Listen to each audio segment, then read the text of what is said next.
Hello tout le monde, j'espère que vous allez bien. Aujourd'hui on se retrouve dans une nouvelle vidéo différence USA vs France partie 2.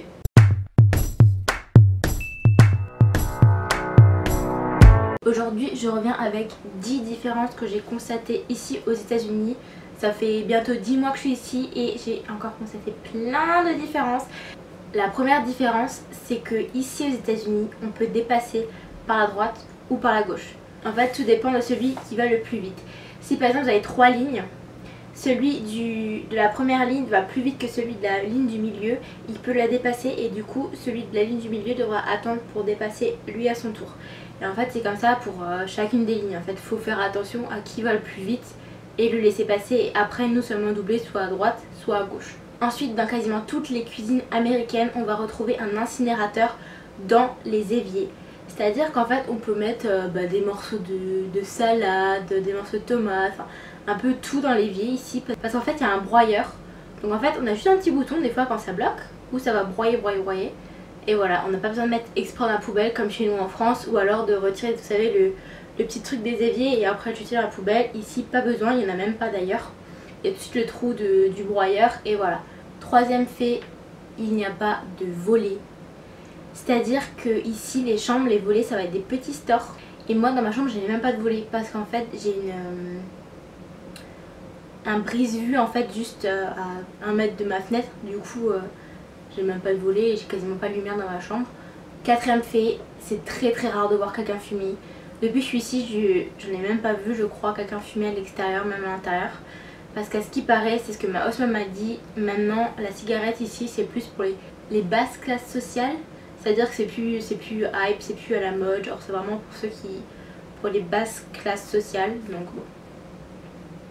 I don't really know, but that's what my husband said. Cinquième fact, il mange des snacks tout le temps. C'est-à-dire que chez nous en France, on va manger le petit-déj, parfois un petit goûter le matin, mais et encore pas forcément. Le déjeuner, le goûter et le dîner. C'est tout ce qu'on mange en France. Ici, ils mangent le petit déjeuner, le dîner. Ils font pas de gros goûter en après-midi. Mais par contre, les petits, dès qu'ils ont faim, ils peuvent manger. Et ils peuvent manger n'importe quoi. Ils peuvent par exemple manger du fromage le matin. Ou 1 heure avant le dîner, manger un bol de céréales.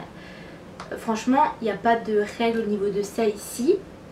Après les enfants sont habitués donc je pense ils mangent pas trop non plus. Mais voilà, ça fait partie de la culture américaine on va dire. Et du coup ils snackent 3-4 fois l'après-midi et 1 à 2 fois le matin. Et ça il faut s'y habituer. Malheureusement je me suis toujours pas faite parce que... Sixième fact, les horaires de travail ici sont pas du tout les mêmes qu'en France en fait.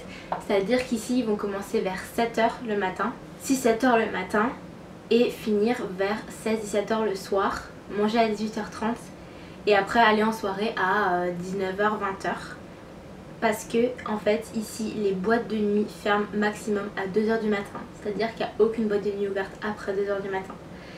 Alors qu'en France on va plutôt commencer à travailler vers 8-9h, finir vers 18-19 et à manger à 19-20h. Et après de toute façon chez nous les boîtes sont ouvertes toute la nuit donc... Septième fact et un truc qui m'énerve ici aux États-Unis, parce que c'est le seul pays dans tout le monde qui utilise ça, c'est qu'ils ont des différentes unités de mesure. C'est-à-dire qu'ils n'ont pas les kilomètres, ils ont les miles, ils n'ont pas des grammes, ils ont des cups, des tablespoons, des teaspoons, ils n'ont pas des centimètres, ils ont des inches, enfin bref, il y a vraiment tout qui est différent ici. Ils n'ont pas des degrés Celsius, ils ont des degrés Fahrenheit. Donc quand on vous dit oh il fait 40 degrés, ça veut pas dire qu'il fait 40 degrés, ça veut dire qu'il fait allez 10 degrés maximum dehors. Donc bon ça j'ai encore beaucoup de mal, surtout les degrés. Après les degrés moi je commence à m'habituer un peu genre les différences. Mais les miles je comprends rien. Tablespoon, cup et teaspoon, ça je trouve c'est pratique par contre parce que du coup pas besoin de mesurer, on prend juste un petit cup, hop, tchic, et c'est fait. Mais bon, c'est des trucs à s'habituer après aussi. Huitième fact, 90% des magasins sont ouverts 24h sur 24 et 7 jours sur 7. C'est un fait, c'est réel, c'est comme ça aux États-Unis. Tous les magasins sont ouverts tous les dimanches en fait, donc pas comme chez nous en France où le dimanche rien n'est ouvert. Ici tout est ouvert tout le temps, voilà. Même pendant les jours fériés souvent, Après pendant les jours fériés ils font souvent des horaires spécifiques, mais ça reste quand même ouvert. 9e fact, dans la plupart des maisons américaines on va retrouver un basement.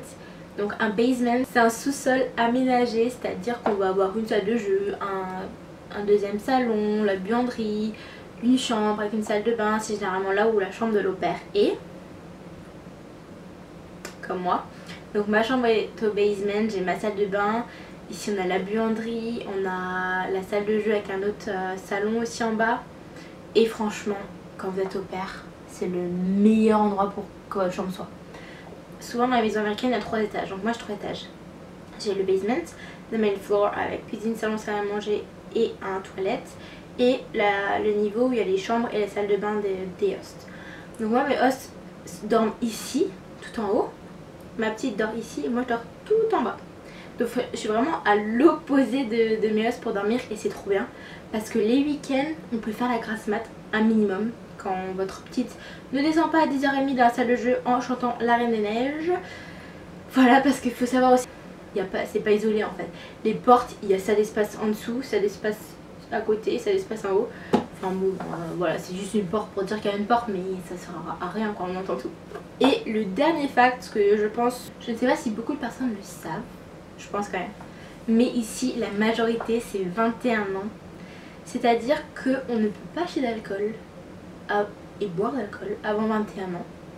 Mais par contre, on peut conduire à 16 ans, on peut avoir une arme à 18 ans, mais on ne peut pas boire d'alcool avant 21 ans.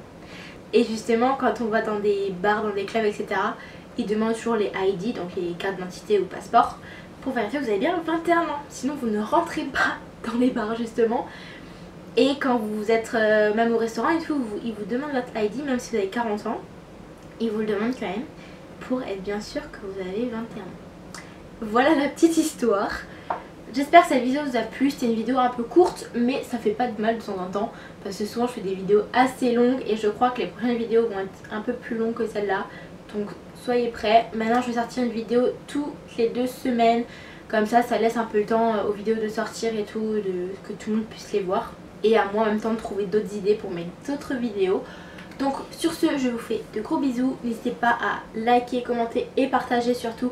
Et on se retrouve dans 2 semaines. Ciao!